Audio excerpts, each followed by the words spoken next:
Saint Petersburg میں international Economic forum جاری ہے، جہاں ہمارے نمائندے شاہد گھمن نے پاکستانی سفارت خانے کے اعزازی کونسل جنرل عبدالرؤف رند سے خصوصی گفتگو کی ہے۔ ان کا کیا کہنا تھا، آئیے دیکھتے ہیں۔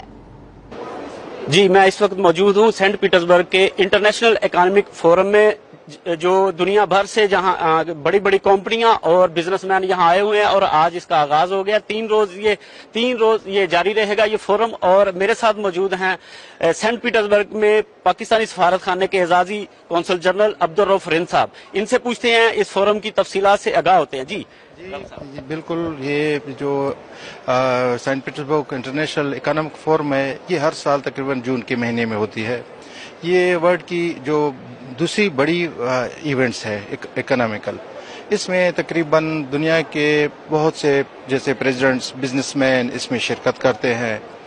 اور اس سال بھی تقریباً 140 ملکوں کے نمائندے حصہ لے رہے ہیں، جس میں بزنس مین ہیں، جس میں پولیٹیشنس ہیں، جس میں آفیشلس ہیں۔ سب سے ایک چھوٹی سی مثال یہ ہے کہ اس میں جو کل کی جو سیریمنی ہے، اس کی جو اوپننگ ہے وہ کر رہے ہیں ولادیمیر پوٹن، اور چائنا کے پریزیڈنٹ بھی آئے ہوئے ہیں، مالڈویا کے پریزیڈنٹ آئے ہوئے ہیں۔ اسی حساب سے بہت سے ملکوں کے پریزیڈنٹ، پرائم منسٹر آئے ہوئے ہیں کہ یہاں پہ پولیٹیکلی، اکنامکلی اور کلچر جو وہ ہیں ان کو بڑھانے کے لیے کہ جی ان کو آگے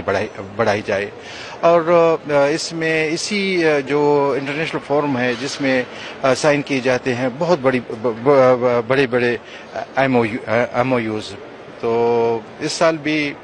میرے خیال میں 17,000 سے لوگ، اس میں زیادہ سے لوگ آئے ہوئے ہیں جو حصہ لے رہے ہیں، جو ٹاپ کے، اور اسی حساب سے، اور یہ 3 دن جاری رہے گی، اور 8 جون کو ان کی آخری دن ہے۔ تو عبدالرؤف صاحب، یہ بتائیے گا کہ 140 سے زائد ممالک کے یہاں نمائندگان، یہاں بڑے بڑے افسران، اعلیٰ عہدیداران اور بزنس مین شریک ہیں، لیکن پاکستان کی نمائندگی اس بار نہیں دیکھنے میں آ رہی، اس کی کیا وجہ ہے؟ جی، میں یہی کہنا چاہتا ہوں کہ جی ان میں ضرور حصہ لینا چاہیے تھا۔ یہ کہہ سکتے ہیں بدقسمتی ہے یا کیا ہے، کیونکہ یہ ایک ایسی پلیٹ فارم ہے جس میں بہت سی چیزیں ایزیلی ہو سکتی ہیں۔ جیسے ایک چھوٹی سی مثال یہ ہے کہ یہاں پہ بہت سے ریشین ریجنز ہیں جہاں حصہ لے رہے ہیں، ان کے اسٹالز ہیں، جس سے ایزیلی ہماری کلچر، ٹریڈ، ہم اس کو بڑھا سکتے ہیں۔ لیکن اس سال تقریباً پچھلے 5 سال سے ڈیلیگیشن آ رہے تھے، جس میں منسٹر لیول کے، فیڈرل منسٹر کے، پچھلی بار چیمبر فیڈریشن کے جو وائس پریزیڈنٹ آئے ہوئے تھے 3۔ اس سال بھی ہم لوگوں نے ان کو کیا کہتے ہیں انویٹیشن بھیجے تھے، شاید کچھ مجبوریوں کی وجہ سے نہیں آ سکے، تو انشاءاللہ میرے خیال میں اگلی سال ایک بھاری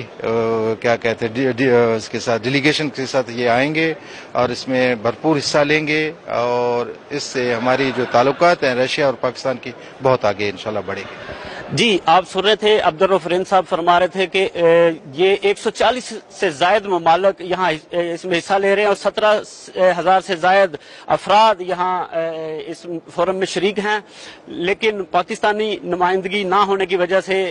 جناب عبدالرؤف رند بھی مایوسی کا شکار ہیں۔ تو امید کرتے ہیں کہ اگلے سال اس فورم میں پاکستان سے بھرپور طریقے سے نمائندگی ہوگی، اور انشاءاللہ پاکستان بھی اپنا اس میں پارٹیسپیٹ کر کے اپنے اقتصادی طور پہ جو معاملات ہیں ان کو یہاں ڈسکس کرے گا۔ جی